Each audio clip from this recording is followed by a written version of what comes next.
Ok. Ok. ¿Sí se ve bien? ¿Sí?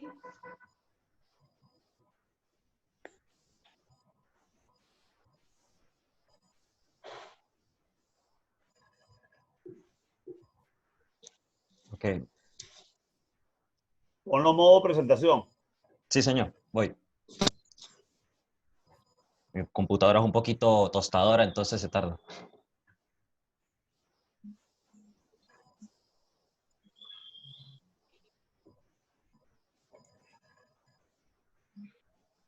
Ajá.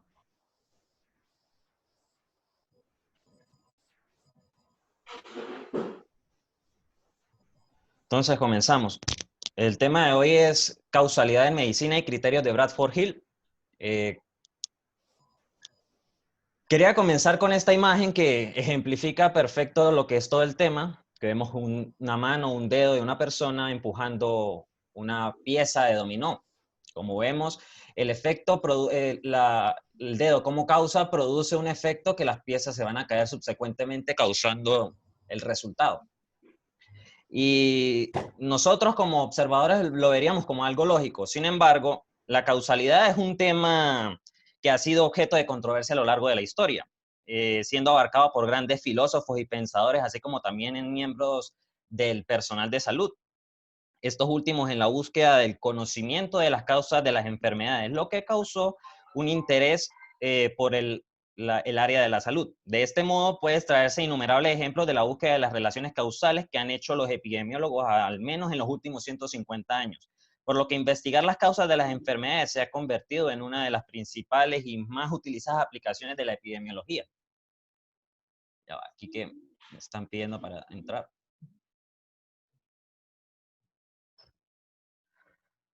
Ajá, entonces, la aplicación de la causalidad en medicina es totalmente lógica por cuanto desde tiempos muy antiguos el hombre se ha preguntado qué ocasiona las dolencias en, en su afán por hallar la cura de la enfermedad, más no por saber qué produce la enfermedad en sí.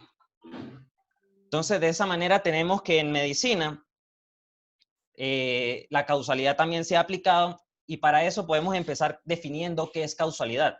Tenemos que se define como la relación que se establece entre causa y efecto. Se puede hablar de esa relación entre acontecimientos, procesos, regularidad de los fenómenos y la producción de algo. Sin embargo, la definición de causa no es tan clara. Sí, aún así se ha dicho que entre sus definiciones más aceptadas es algo cuando la causa es de un efecto cuando el último depende del primero, o en otras palabras, la causa es aquello que hace que el efecto sea lo que es.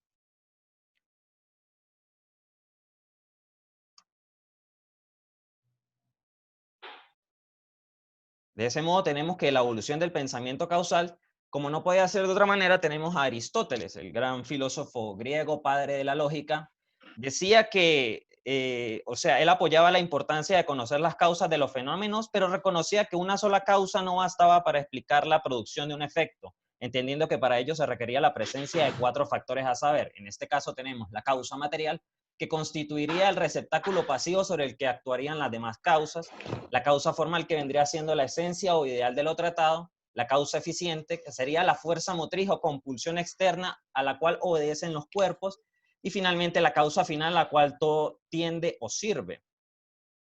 Aristóteles ejemplificaba su noción de causa con la construcción de una estatua. En este ejemplo tenemos un templo, explicando que el bronce sería la causa material, la acción y obra del escultor, la causa eficiente, el propósito o necesidad de construir la estatua la consideraba la causa final, y la causa formal vendría a ser lo que serían los planos de la estatua o el templo. En este caso tenemos que Aristóteles planteaba la causa final como la más importante, pues dominaba todo el proceso y al que todo tendía. No fue sino hasta 2000 años después que llegó Galileo, padre de la ciencia moderna, planteaba que el pensamiento causal aristotélico estaba errado, y asimismo anunciaba que habían 3 tipos de causas. La necesaria, que siempre que exista el efecto estará la causa; la suficiente, siempre que exista la causa estará presente el efecto; y la necesaria y suficiente, que no existe uno sin la presencia del otro. Asimismo, tenemos otros filósofos importantes en la historia como René Descartes y Gottfried Leibniz, quien por su parte Descartes decía que nada sale de la nada, mientras que Leibniz decía que todo lo que es sea por alguna razón. Asimismo, tenemos que David Hume, contrario a los anteriores mencionados, planteaba que el criterio de causalidad debería someterse a una crítica y planteaba la siguiente frase: ¿qué es lo que nos permite afirmar la existencia entre los hechos de esa conexión llamada causa? Veo una bola de billar que se mueve y llega a otra que a su vez se mueve. Veo una llama, acerco mi mano a ella y siente calor. Observo que un hecho sigue otro, observo que el universo cambia ininterrumpidamente, aunque vea muchas veces que una bola llega hasta otra y esta otra se mueve, y aunque me queme muchas veces acá acercando la mano a la llama, lo que nunca consigo descubrir es la conexión forzosa entre estos hechos, es decir, lo que liga el efecto a la causa y haga de la primera una consecuencia infalible de la segunda. Hume concluyó que lo único que nos lleva a afirmar la causalidad es el hábito, la observación. Nosotros como observadores nos acostumbramos a ver algo en un proceso de causa-efecto y lo tomamos como ineludible, infalible. Por otro lado, tenemos que John Stuart Mill hizo énfasis en la multicausalidad de los fenómenos, definiendo causa como el conjunto o suma de condiciones negativas o positivas. Partió de la comparación de grupos para establecer sus puntos de vista sobre la causalidad, describiendo los 4 métodos que deben guiar a la experimentación. Entre estos tenemos método de la concordancia, de la diferencia, de las variaciones concomitantes y principio de los residuos. En el primero, el método de la concordancia, para que una propiedad sea una condición necesaria siempre debe presentarse el efecto. Por lo tanto, interesa observar los casos en que el efecto está presente y tomar nota sobre las propiedades entre las consideradas como posibles condiciones necesarias, están presentes y cuáles están ausentes. Evidentemente, cualquier propiedad que esté ausente cuando el efecto está presente no puede ser sino una condición necesaria. En el método de la diferencia, si una situación en que ocurre el fenómeno en investigación y otra situación en que no ocurre se parecen en todo excepto en una circunstancia que solo se presenta en la primera situación, entonces esta circunstancia, que es la única diferencia entre las dos situaciones, es el efecto, la causa o una parte indispensable de la causa del fenómeno mencionado. En el método de las variaciones concomitantes, si 2 o más ejemplos en los que el fenómeno ocurre muestran una sola circunstancia en común, mientras que 2 o más situaciones en las que el fenómeno no ocurre solo comparten la ausencia de la circunstancia mencionada, entonces tal circunstancia, la única en que difieren los ejemplos mencionados, es el efecto, la causa o una parte indispensable. Y el principio de residuos, que cuando se resta o se sustrae de cualquier fenómeno la parte que por inducciones previas se sabe que es el efecto de cierto antecedente, el residuo del fenómeno es el efecto de los antecedentes restantes. Este es el razonamiento típico de los diseños epidemiológicos. Se trata de los estudios de cohortes o de casos controles cuyo propósito es comparar igual con igual. La única diferencia es que en la epidemiología la metodología emplea el análisis probabilístico. De este modo tenemos que durante muchos siglos prevaleció el razonamiento como doctrina filosófica científica. La razón era la fuente única y verdadera de todo conocimiento. Sin embargo, en el siglo XVII el empirismo empieza a reemplazar al racionalismo en el pensamiento epistemológico. La experiencia, la observación directa, suplanta a la razón como base del conocimiento, dando preeminencia a la lógica inductiva. Por su parte, la lógica Ya deductiva empezamos. preconizada por los racionalistas parte de lo general para llegar a lo particular, que es completamente lo inverso a la lógica inductiva, que parte de lo particular para llegar a lo general. Esto es la base de lo que es la medicina basada en evidencia. De este modo tenemos en la inducción y deducción filósofos prominentes del siglo XX como Heinrich Reichenbach, quien plantea que las leyes de causalidad son simplemente leyes estadísticas idealizadas y propone el abandono de la estricta idea de causalidad y su sustitución por leyes probabilísticas. Asimismo tenemos a Karl Popper, que entroniza el concepto de los enunciados científicos solamente pueden ser aceptados como válidos y son rechazados, también dicho falsables, y que significa que son negados como tal. En este sentido, tenemos que un hecho científico debe ser comprobado para ser válido como tal, y si no lo es, se rechaza. Ahora pasamos a las características y tipos de causas, que tenemos que Aníbal Osuna realizó una revisión bastante completa del tema de la causalidad y sus características. Plantea que las causas deben tener presencia, la causa debe estar presente para que produzca el efecto, anterioridad, la causa debe preceder al efecto, exterioridad, la causa tiene una compulsión externa, irreversibilidad, la relación causal es irreversible, y productividad, la causa genera un cambio, un producto y el efecto.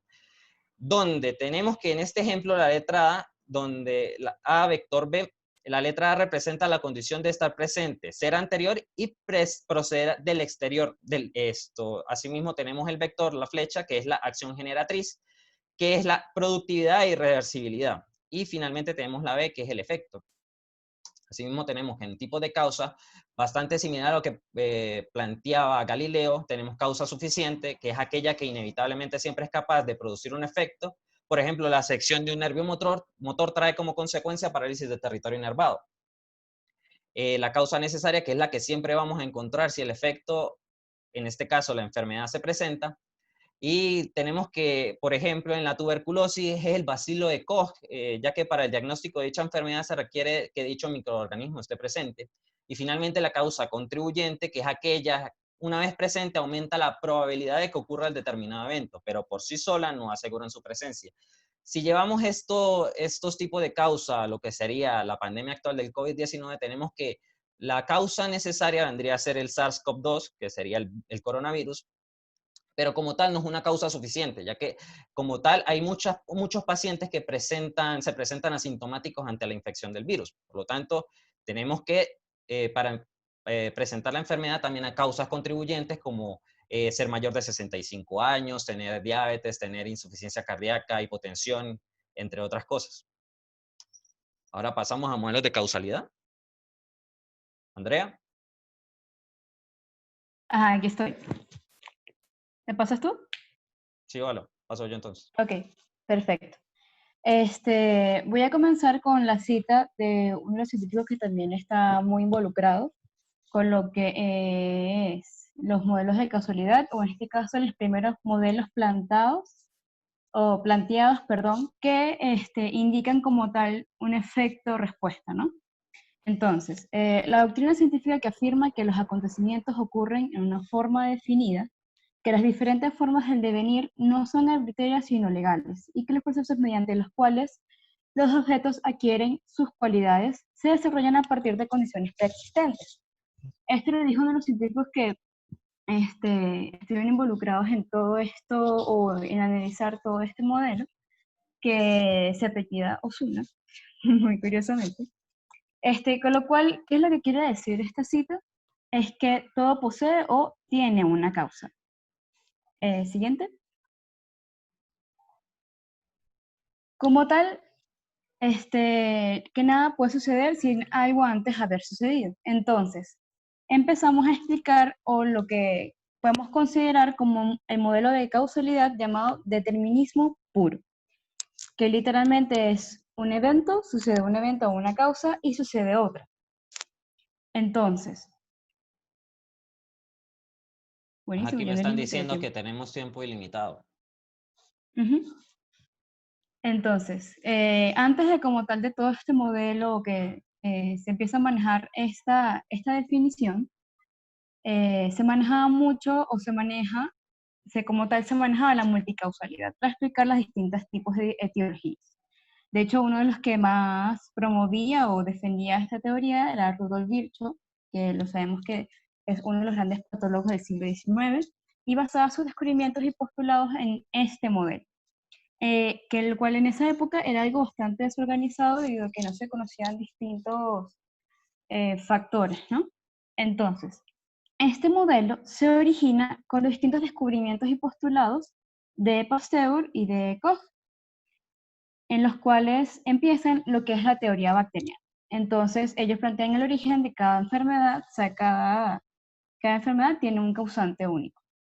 Entonces, Koch, como tal, forma unos postulados y que colocan como tal un cierto orden en el campo de la salud. Estos postulados son que la gente debe estar en cada caso de la enfermedad, o sea, cuando tú haces la enfermedad, se hace la biopsia, las histologías, todo eso, ese agente debe estar presente, ¿verdad? Luego que la gente no debe encontrarse en otras enfermedades, es decir, que es específico de esta enfermedad, ¿no? Y el agente aislado en un cultivo puro va a inducir la enfermedad en otro ser vivo, o en este caso un animal susceptible. Entonces, ¿qué se basa bien este determinismo puro? Es decir, que tenemos X, ¿verdad? Ya va. Tenemos X. Y al X suceder, O funciona, O sucede. Entonces, eso es lo que hay que tener en cuenta. O sea, por ejemplo, en ese caso, con todo el descubrimiento de los bacilos de Koch, ¿verdad? Para la tuberculosis, solo esos bacilos están presentes en esa enfermedad, ¿no es así? Entonces, eso es lo que ellos quieren plantear más que todo en este caso. Entonces, ¿cómo aplicamos esto a las distintas definiciones que hemos aplicado hasta ahora? Entonces, cualquier cambio que suceda en X sucede en O. Es decir, que X es la única causa de O. Es decir, es específico, repasando un poquito. Y Y, en este caso O, es el efecto de X. Es decir, que también es un efecto específico. Entonces, ¿cómo se traduce todo esto? A que X es la causa suficiente y necesaria de O.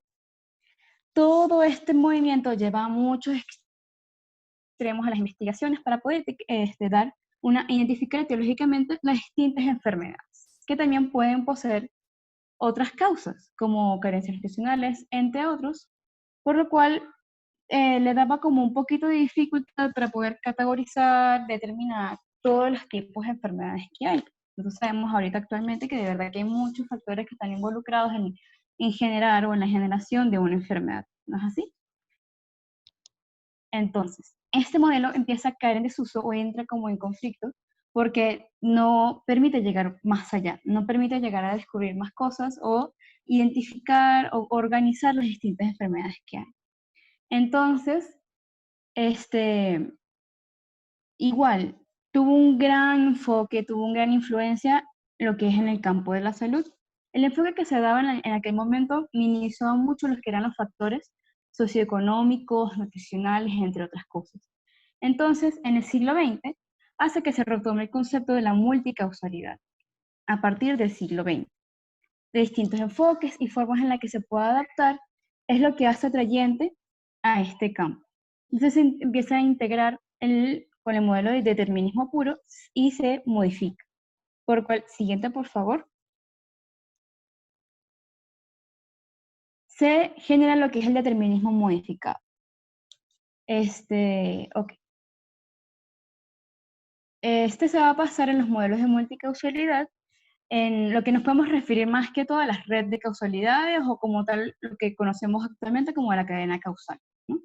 Este modelo fue popularizado por un científico llamado Mahon, que fue uno de los líderes de salud pública en aquel momento, y con el cual todo esto consiste en la relación de variables que tengan conexión entre sí por un efecto individual, un mecanismo directo-directo.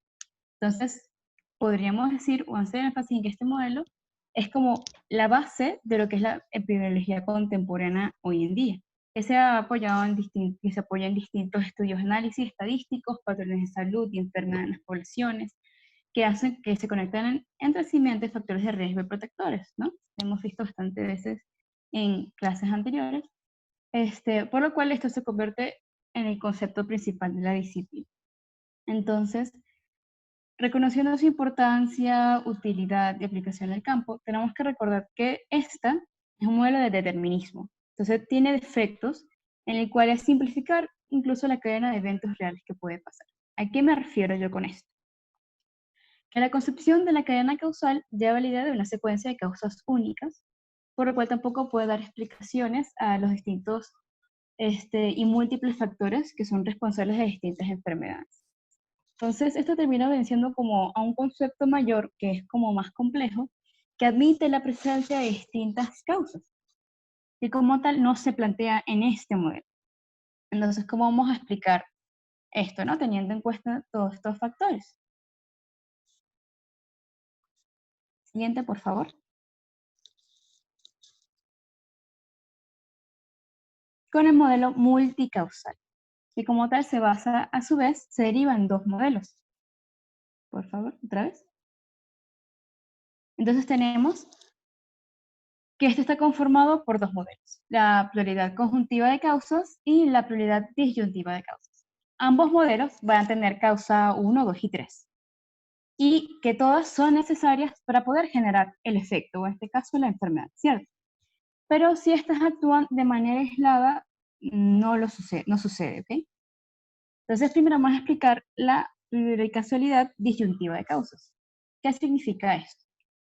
Que es lo que vamos a definir como la causación genuina, en donde el efecto es producido por cada causa de manera separada.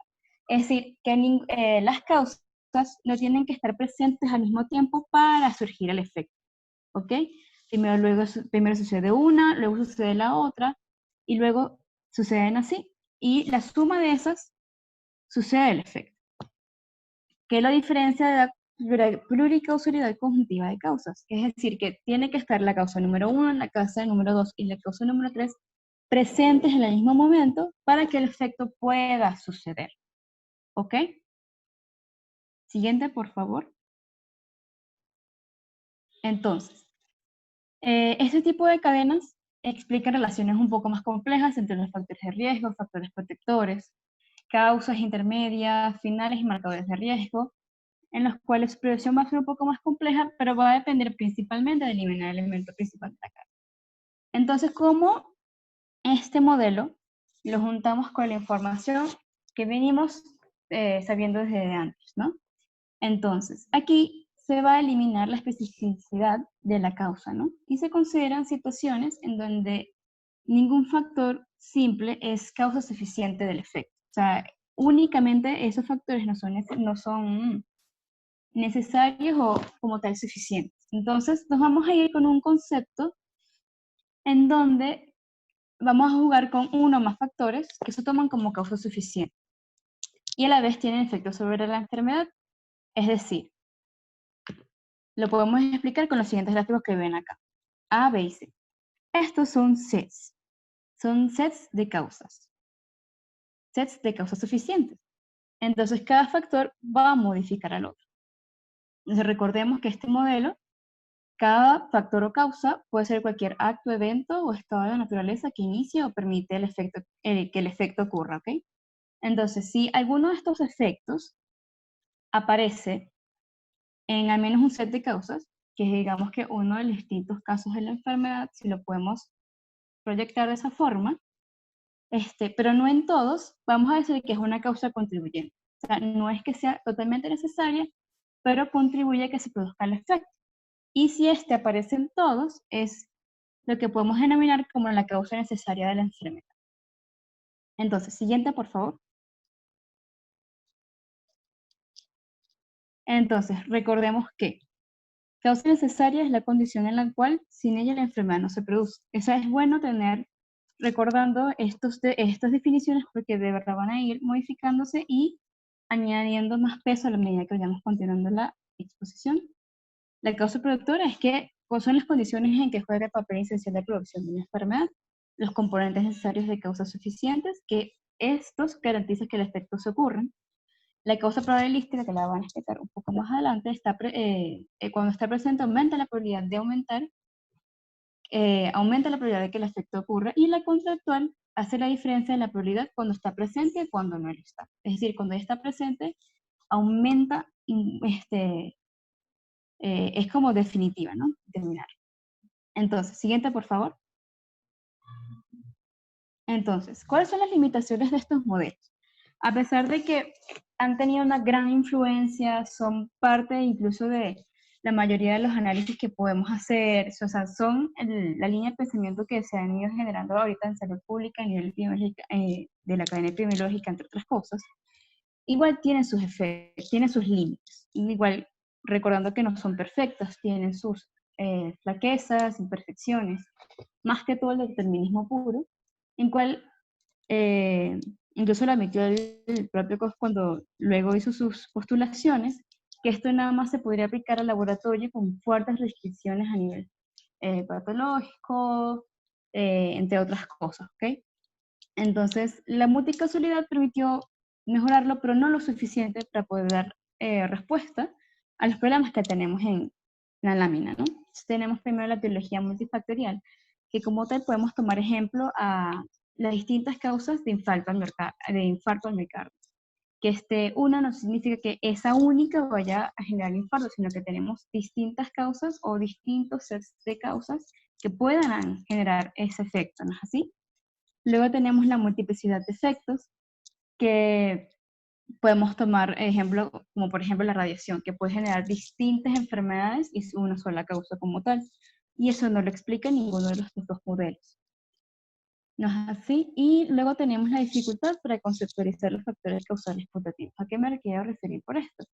Que por lo menos el modelo puro, de determinismo puro, es incapaz de clasificar el papel de factores como la edad, la presión arterial, la obesidad, la raza, entre otras cosas. Entonces, siguiente. Continuamos con el modelo probabilístico.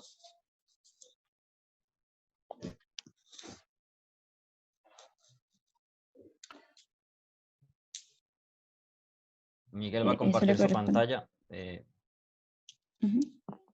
Tienes que habilitar la función de compartir pantalla, Juan. Vale. O bueno, si es muy complicado, sigue ahí mismo en la presentación. Bueno. Claro que siga.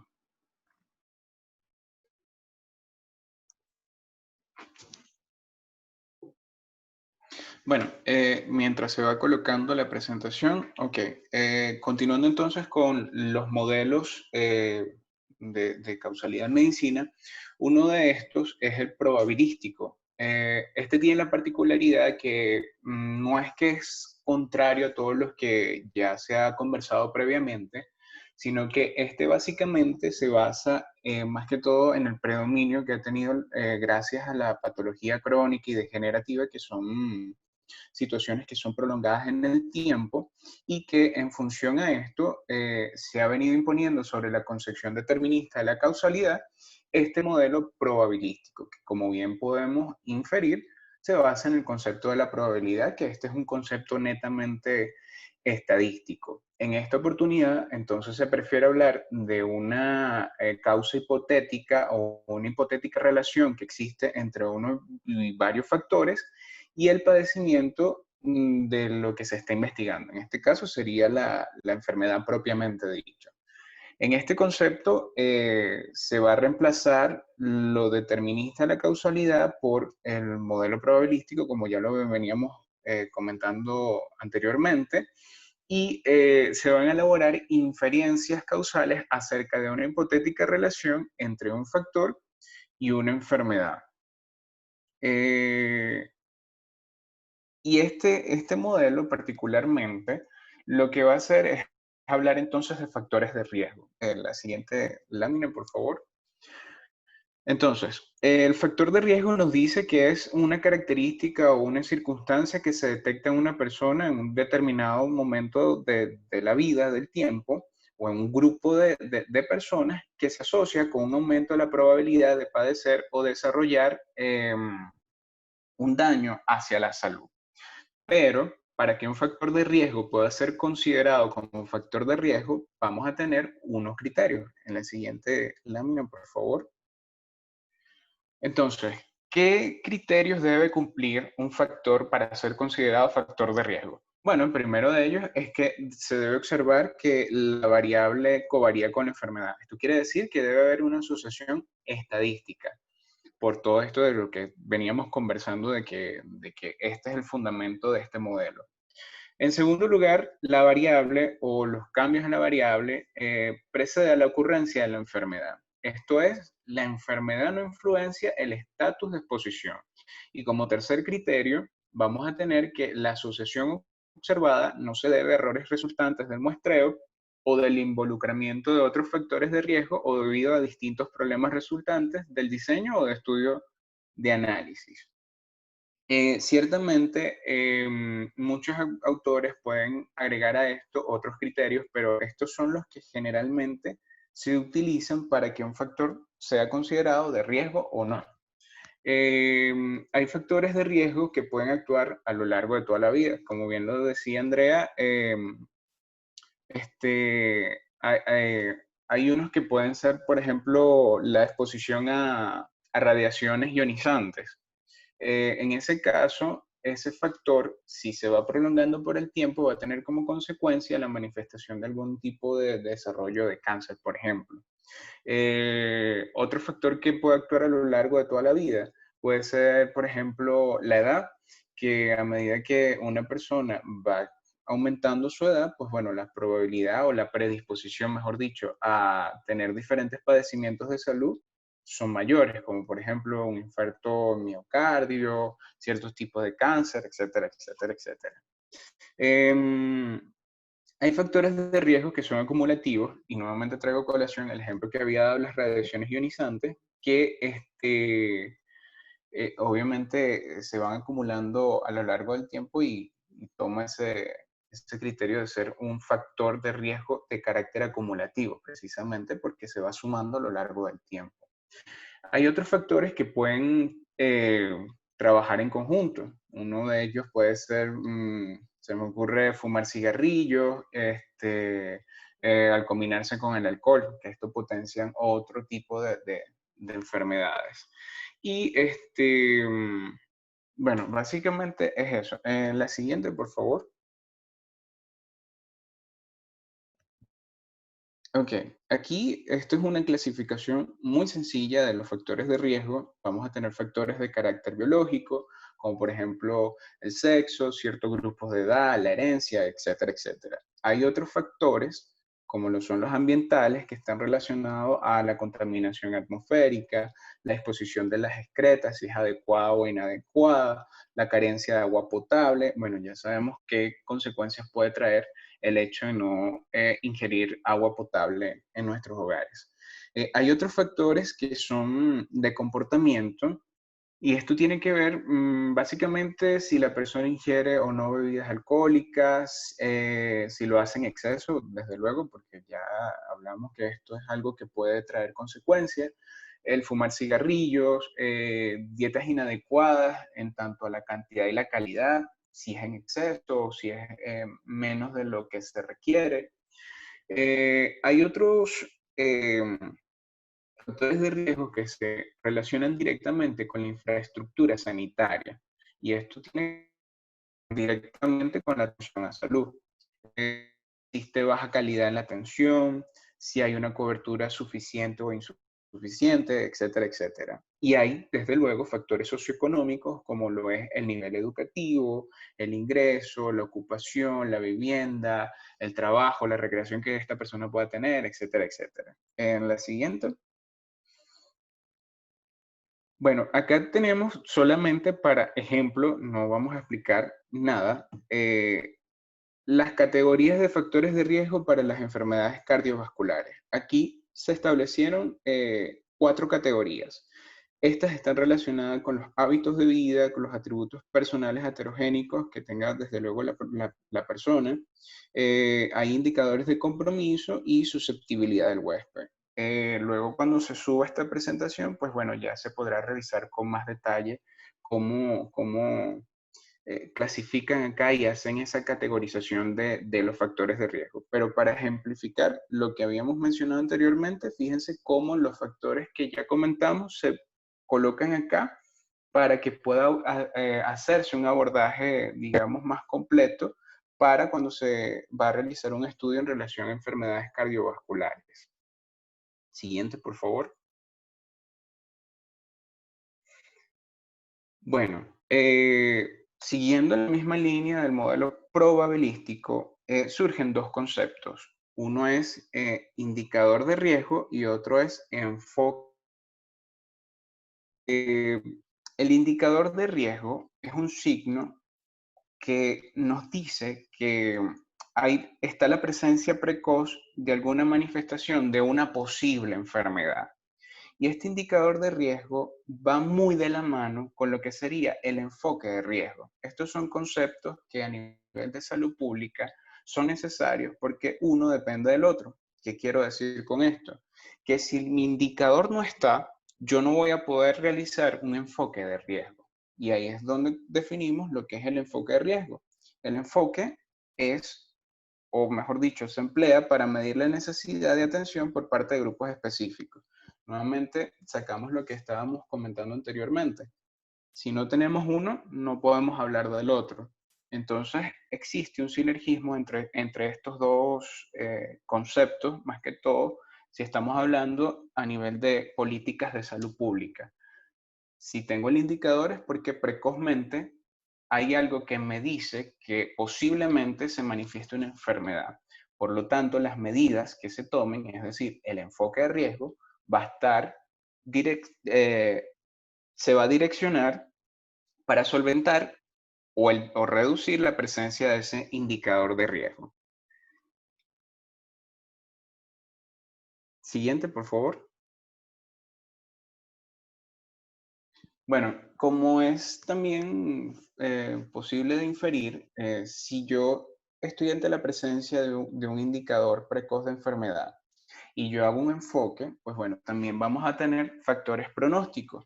Estos factores pronósticos son todas las probabilidades de que un caso individual que presenta una enfermedad, es decir, que esté manifestada en un individuo, desarrolle un resultado específico, bien sea que éste se cure, se mejore clínicamente o, bueno, la persona muera. Entonces, estos factores pronósticos también van muy de la mano con los factores de protección o los factores protectores, porque cuando estos están presentes, aumentan la probabilidad de que la persona conserve su salud. Siguiente, por favor. Acá tenemos un esquema muy sencillo de Alfred Evans. Este fue un epidemiólogo estadounidense que él explicaba este modelo de la siguiente forma. Todo tenía que estar por fases y una de esas era la primera, que era la fase de exposición, y esta exposición es obviamente los factores de riesgo que ya veníamos hablando. Estos pueden ser patogénicos y en algunas ocasiones y en otros casos se caracterizan por no producir ninguna respuesta al huésped. Como bien lo mencionaban mis compañeros, la enfermedad por coronavirus, hay algunos que las tienen manifiesta y otros pues sencillamente pasan asintomáticos. La segunda etapa es el proceso patológico propiamente dicho, y esto va a incluir a los factores que dan inicio al proceso propiamente dicho. Y por último tenemos el cuadro clínico o subclínico, que va a englobar todas las condiciones que hacen aparecer la enfermedad en algunos individuos y en otras ocasiones, pues bueno, se manifestará, y en otras ocasiones va a cursar de forma subclínica o de forma...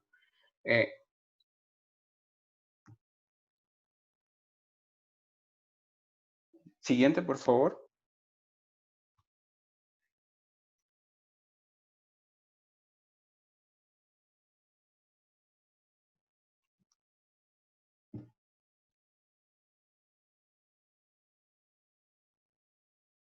Aló.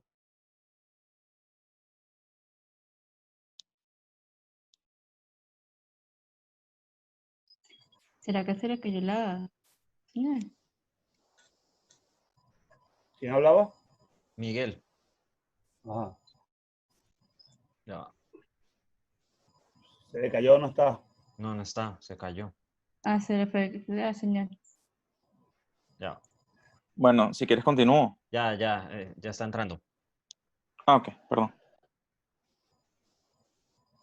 No, no es mucho lo que le falta.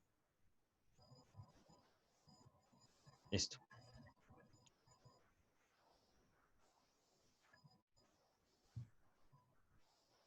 Aló, ¿se escucha? Ajá, sí, se escucha. Se cayó el internet. No te preocupes, Bueno. continúa. Se oye muy bien, continúa, está muy bien. Bueno, por otra parte tenemos una asociación que se realiza en medicina más que todo, y esto tiene que ver con los postulados de Evans, de esta persona de los que habíamos hablado.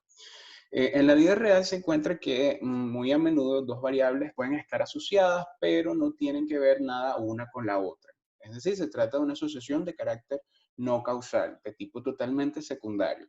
Así, por ejemplo, la tasa de mortalidad por cáncer de pulmón aumenta conforme lo ha hecho la producción de carros japoneses.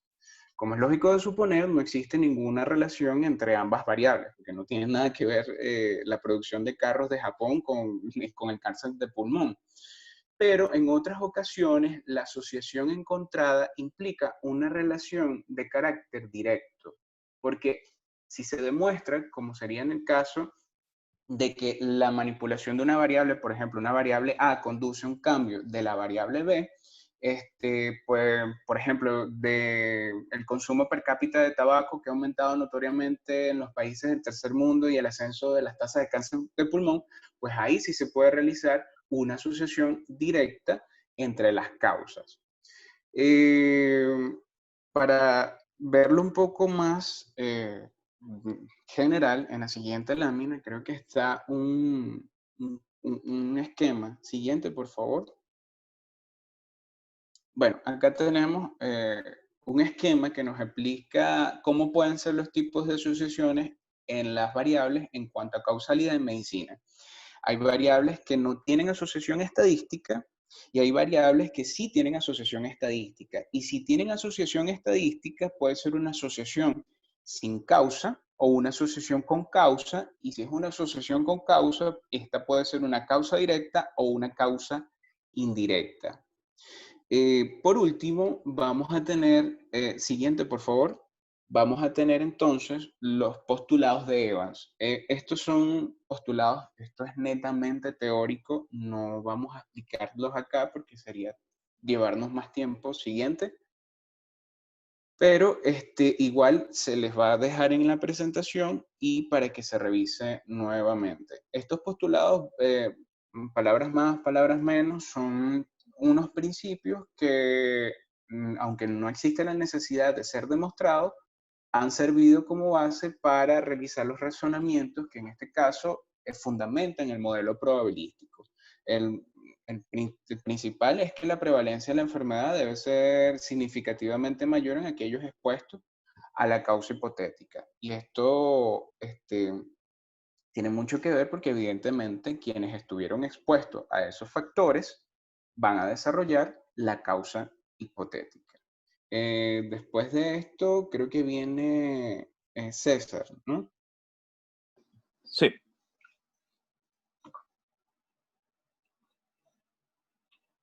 Ok, vamos a hablar sobre los criterios propuestos en 1965 por Austin Bradford Hill. Los criterios o estándares se dirigen pues a la evaluación de la evidencia disponible sobre la relación directa entre dos factores. Entonces, típicamente consideramos que hay una relación directa cuando un agente o un factor genera una enfermedad.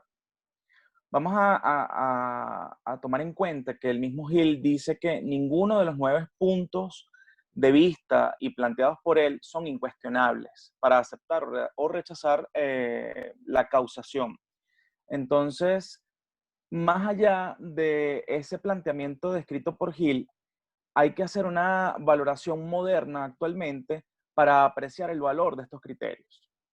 Aunque muchos autores recomiendan usarlos como para explicar una relación causal, solo lo toman cuando la relación es estadísticamente significativa. Por ejemplo, si el tamaño muestral es muy pequeño, hay que interpretar una diferencia sustantiva no significativa como no probada. O sea, que no hay una relación causal. Pero si la muestra es grande y el valor estadístico es significativo, pues tomarlo como que sí hay una significación estadística que plantea una relación causal. Los criterios estadísticos o los criterios de causalidad planteados por Hill son los siguientes. Primero vamos a encontrar la fuerza de asociación. Él plantea la fuerza de asociación como la capacidad que tiene el riesgo relativo de explicarnos una determinación causal entre el factor y la enfermedad. Y es importantísimo evaluarlo porque sin la valoración estadística estaríamos diciendo que no existe una relación entre un factor y su enfermedad. Entonces, determinada está determinado por la estrecha relación entre la causa y el efecto adverso a la salud. La fuerza de asociación entonces va a depender de la frecuencia relativa de otras causas. Vamos a ver el siguiente, que es la temporalidad. La temporalidad, obviamente, una causa debe preceder a su efecto. No obstante, a veces es difícil definir con qué grado de certeza está ocurriendo esto en enfermedades, por ejemplo, infecciosas. Un refinamiento de este criterio actualmente es considerar que el tiempo en que la causa precede el efecto es relevante, es decir, compatible con el periodo de inducción de la enfermedad y es consistente con el mecanismo biológico de dicha enfermedad. No todos los estudios epidemiológicos tienen la misma capacidad para poner de manifiesto este criterio. Entonces, por ejemplo, si el estudio es de corte prospectivo, el criterio es más fácilmente comprobable que si es de casos control retrospectivo. Y si el estudio, por ejemplo, fuese transversal, el criterio queda garantizado solo si el factor de exposición es una característica fija. Por ejemplo, el grupo sanguíneo o la fecha de nacimiento o alguna medida antropométrica, etc. Entonces, no solo el tipo de diseño, también es la medida de frecuencia elegida que tiene diferente eficacia para demostrar la secuencia cronológica. Entonces, mejor la incidencia que la prevalencia y la prevalencia de un punto a la sobrevida. Este criterio es el único considerado por los autores como un criterio sine qua non, o sea que no ha variado y que verdaderamente nos da una razón de causalidad. Sin embargo, cuando Hill lo planteó, él no lo consideró como imprescindible. Entonces, probablemente por la dificultad de la consecución en ciertas ocasiones con distintos mecanismos de enfermedad. Entonces, vamos a evaluar el siguiente.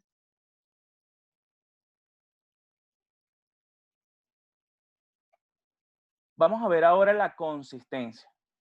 La consistencia es, digamos, uno de los criterios más importantes de causalidad, porque no basta un resultado aislado para refutar o corroborar que la práctica de una hipótesis causal sea verdadera o no. Entonces, es decir, que aunque la evidencia circunstancial pueda apoyarnos positiva o negativamente una hipótesis, ni el mejor ni el mayor esfuerzo de los estudios aislados descarta verosímilmente el error. Entonces los estudios aislados son raramente definitivos, digamos. Entonces la epidemiología no es posible el grado de control conseguible en un laboratorio.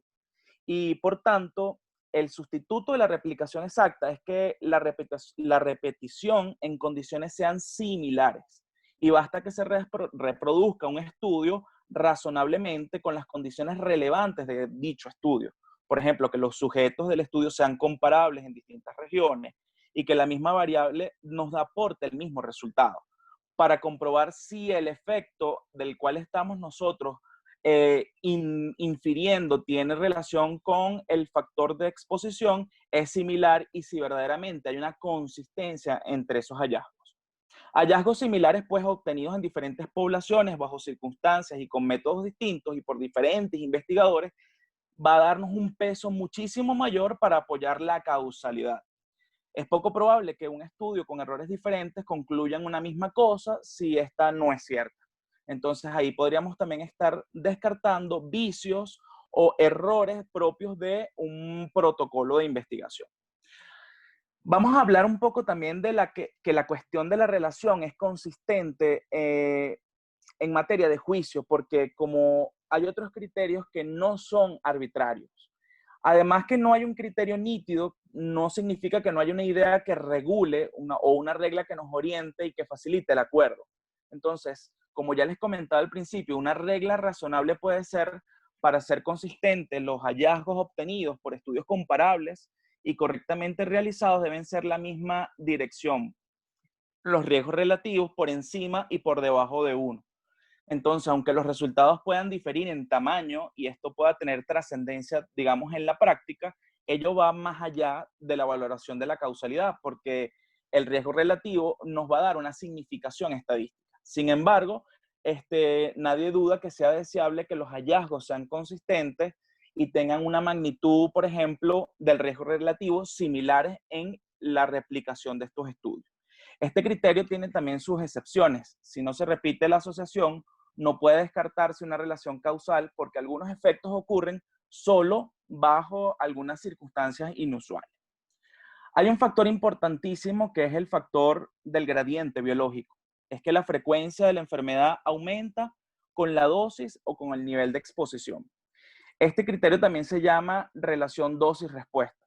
Hay algunos autores que creen que este criterio es de una magnitud importantísima y nos dice que es un factor causal.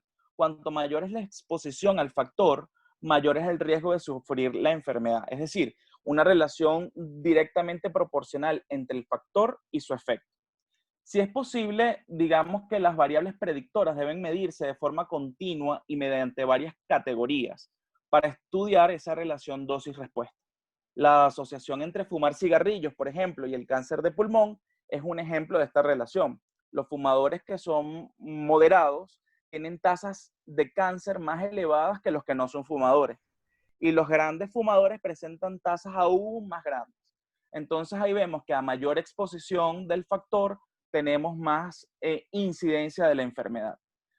Hay una relación también de las radiaciones con el cáncer que parece ser aproximadamente lineal a lo largo de todo el intervalo de exposición. Entonces, a mayor exposición, a mayor radiación, disminuye pues el nivel o la carga, el tumor, así tal cual.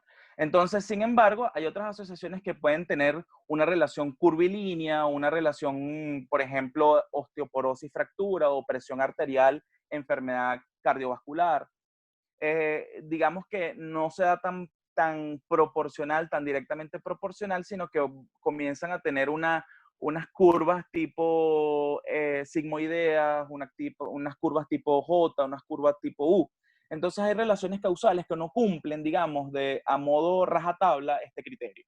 Entonces hay algunos efectos que solo se producen por encima de un umbral de exposición, como el caso de las relaciones de la presión intraocular y el glaucoma. Por ejemplo, estaba leyendo un estudio que salió en The Lancet sobre el COVID, ¿no? A mayor exposición, cuando estamos reunidos en un área cerrada, tenemos más de 2 personas, están 4 personas, obviamente estamos expuestos a mayor carga viral y por lo tanto podemos desarrollar o adquirir esta enfermedad. Tampoco las asociaciones que muestran una relación dosis-respuesta son necesariamente causales, pues puede solamente reflejarse el efecto de un confusor que no hayamos controlado en el protocolo de investigación. Entonces, por ejemplo, un ejemplo de esto es la relación de la dosis-respuesta entre el tabaco y la cirrosis hepática, que no se explica directamente como un factor causal de la cirrosis hepática el tabaco, sino que se explica porque hay una fuerte asociación entre el tabaco y el consumo del alcohol. O sea, las personas que fuman tienen mayor exposición o tienen mayor tendencia a consumir alcohol. Y por lo tanto, pues ahí hay un factor confusor que si no tomamos en cuenta podemos malinterpretar. Siguiente. Vamos a encontrarnos ahora con el de plausibilidad. Plausibilidad biológica, el contexto biológico existente debe explicar lógicamente la etiología por la cual una causa produce un efecto a la salud. Digamos, el apoyo en que se exige pues, que haya una hipótesis causal no tiene por qué consistir solamente en datos que corroboren sus implicaciones, una convalidación, digamos, empírica. Puede venir también de hipótesis o teorías mucho más amplias que tengan apoyo empírico independiente. Entonces, si se añade esta convalidación teórica, la explicación es muchísimo más profunda, mucho más satisfactoria. En una palabra, pues digamos que no nos conformamos con relaciones consistentes, universales, explicativas de hechos o problemas, queremos también saber el mecanismo por el cual esta relación se da. Entonces, un mecanismo biológicamente plausible, conocido o postulado, debería poder explicar por qué la exposición altera el riesgo de desarrollar esa enfermedad. Sin embargo, dado que su consideración depende del estado actual del conocimiento, entonces su falta, o sea, la ausencia de esta teoría, no descarta que haya un principio de causalidad entre el factor y el resultado.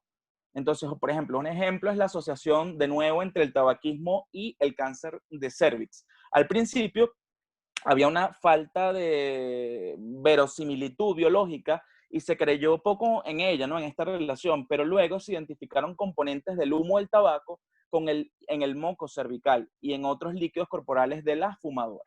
De hecho, las observaciones aparentemente implausibles alentó la búsqueda de nuevos mecanismos, pero por otra parte, su presencia no garantiza la causalidad. Un mecanismo aparentemente plausible para la asociación puede luego no demostrarse y la asociación puede estar sesgada. Entonces, las hipótesis epidemiológicas pueden ser compatibles con varias teorías mecanicistas.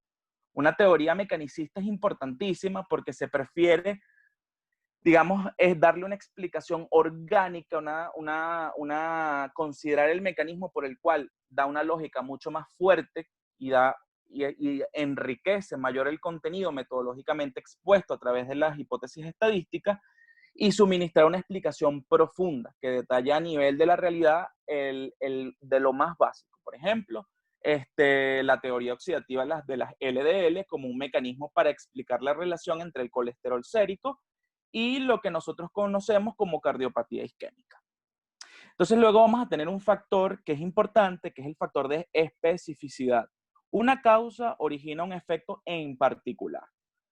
Especificidad, y vamos a también a englobar en estos criterios analogías, que se fundamentan en relaciones de causa-efecto establecidas con base a las cuales si un factor de riesgo produce un efecto a la salud, otro con características similares pudiera entonces producir el mismo impacto a la salud. Son dos criterios pues despreciados por algunos autores y por muchos epidemiólogos. La especificidad postula que una causa pues conduce a un efecto único y no a efectos múltiples. Sin embargo, muchos factores aislados pueden tener muchos efectos, por ejemplo, el tabaco, como ya lo vimos anteriormente, cáncer de pulmón y también cirrosis hepática. Entonces, en todo caso, cierta especificidad en la magnitud de la asociación puede contribuir a una hipótesis causal. Así, en la relación tabaco-cáncer de pulmón, el riesgo relativo aumenta mucho más que en el de tabaco con otras enfermedades.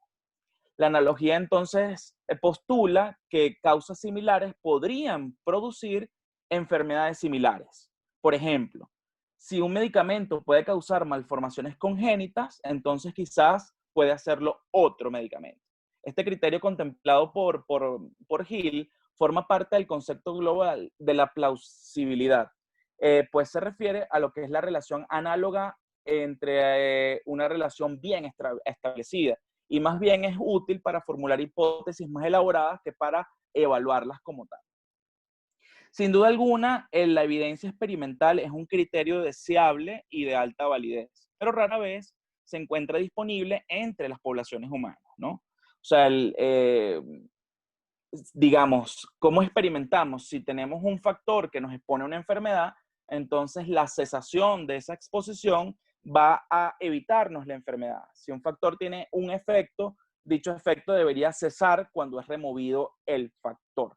El criterio de experimentación es un criterio o regla metodológica de severidad y dar robustez, pues digamos, a las hipótesis, pero incluso puede ser visto más como un criterio que como un test directo de la hipótesis causal. Entonces hay que tener cuidado, digamos, cuando se hacen los protocolos de investigación. En el caso de las investigaciones epidemiológicas son, como ya lo comenté anteriormente, son mucho más complicados porque no tenemos la seguridad y el control que tenemos dentro de un laboratorio. Y la siguiente.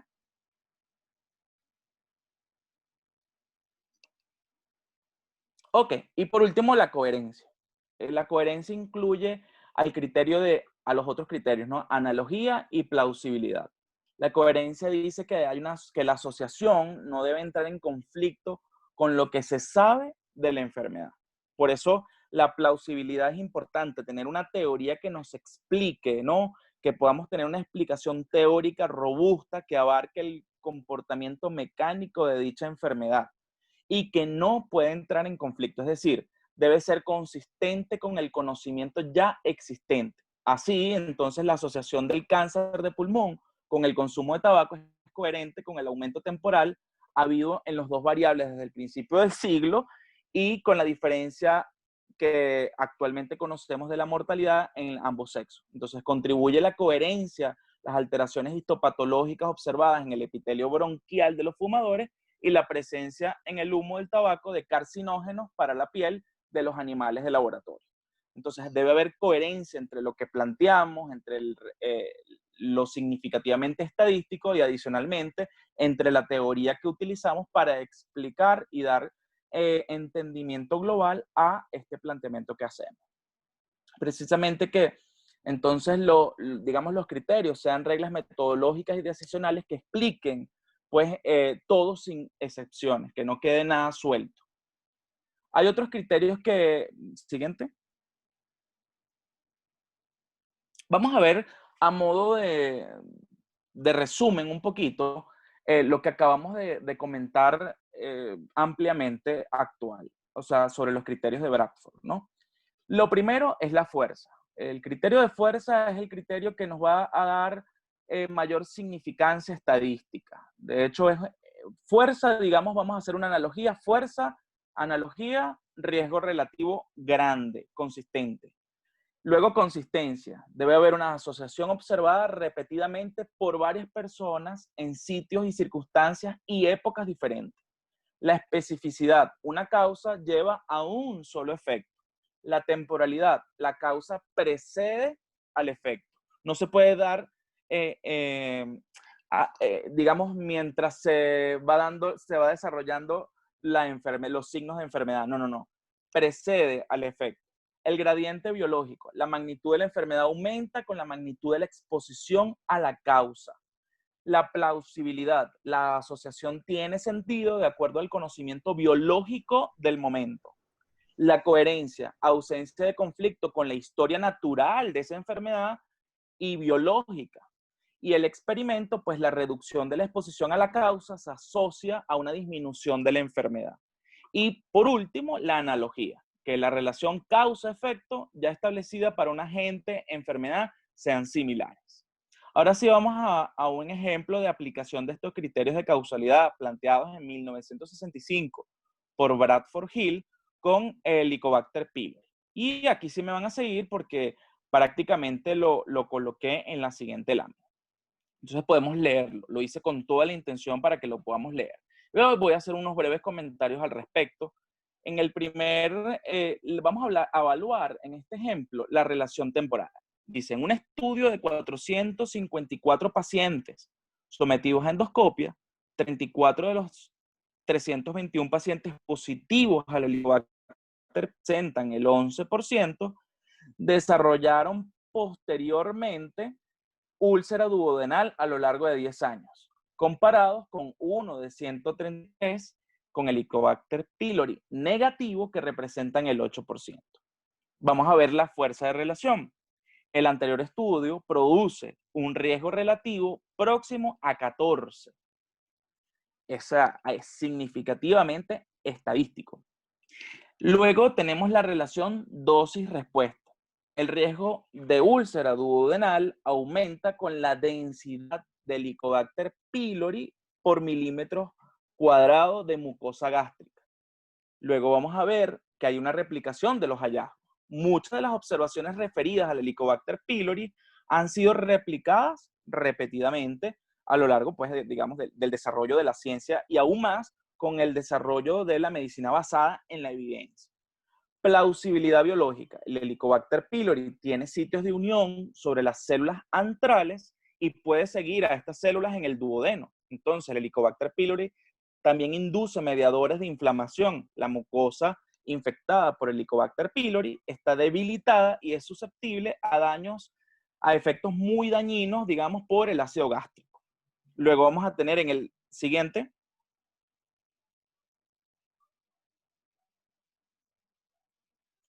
En la sexta vamos a tener consideración de explicaciones alternativas, ¿no? La asociación de Helicobacter pylori con la úlcera duodenal podría explicarse por su fuente de asociación consumo del tabaco. Sin embargo, hay datos que sugieren que el tabaco puede incrementar el riesgo de úlcera duodenal en pacientes infectados por el Helicobacter pylori, pero no es un factor de riesgo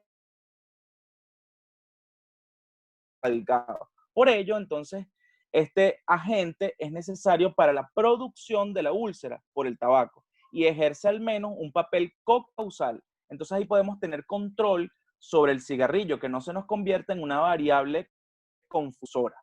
Y luego tenemos 7, la cesación de la exposición, que digamos la erradicación del Helicobacter pylori cura la úlcera duodenal en la misma medida que los antagonistas de los receptores de histamina, pues las tasas de recurrencia de úlcera a largo plazo tras erradicar el Helicobacter pylori con terapia triple antimicrobiana fueron 0.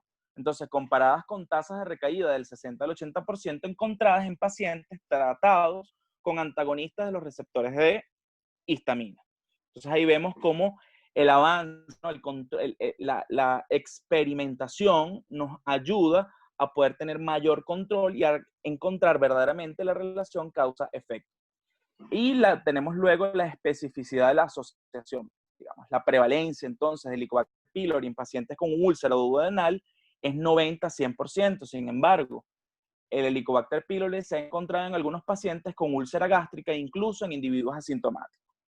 Y por último, la consistencia con otro conocimiento. Entonces, la prevalencia de infección por Helicobacter pylori es la misma en varones que en mujeres. La incidencia de úlcera duodenal que años atrás se creía que era mayor en varones es igual en años recientes.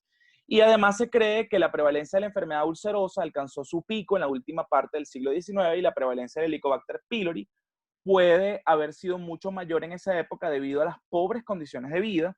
Y este razonamiento está bien basado en observaciones actuales de que la prevalencia del Helicobacter pylori es mucho mayor en los países que están en vías de desarrollo. Entonces, bueno, aunque los criterios que acabamos de plantear no permiten cuantificar si la asociación es o no causal, permite sugerir de forma fuerte que sí lo es. En otras palabras, la hipótesis de que el Helicobacter pylori como agente causal de la úlcera duodenal parece pues sí razonablemente corroborada hoy por hoy. Hay criterios de causalidad que no son rígidas exigencias que permitan decidir si la asociación es o no causal. Entre otras razones porque estos criterios no son completos. Hemos de considerar también, como ya dijimos, los posibles sesgos y la calidad de las fuentes generadoras de la evidencia. Además, tiene excepciones y no hay un acuerdo sobre cuáles deben primar y cómo operativizar o valorarlos, ¿no? Entonces, lo que sí podemos valorar es, como ya lo dije, el criterio de fuerza, que es el riesgo relativo. Y no podemos tampoco controlar en qué medida se cumplen estos criterios, sino que se toman para orientar el estudio epidemiológico. Pero a pesar de estas limitaciones, los criterios como directrices, pues para orientarnos, facilitan sí la evaluación de la evidencia. Y entonces eventualmente podemos echar mano de ellos para tomar decisiones y poder orientar nuestro estudio. Eso fue, digamos, a modo de resumen de los criterios de Bradford-Hill. ¿Aló? ¿Aló? ¿Aló, profe? ¿Aló? ¿Escuchan? Sí, señor. Ok. Oye, realmente largo, pero muy bueno, muy bueno. ¿Quedó grabado? Sí, señor. Quedó grabado. Bueno, ojalá que todos los alumnos tengan la oportunidad de volver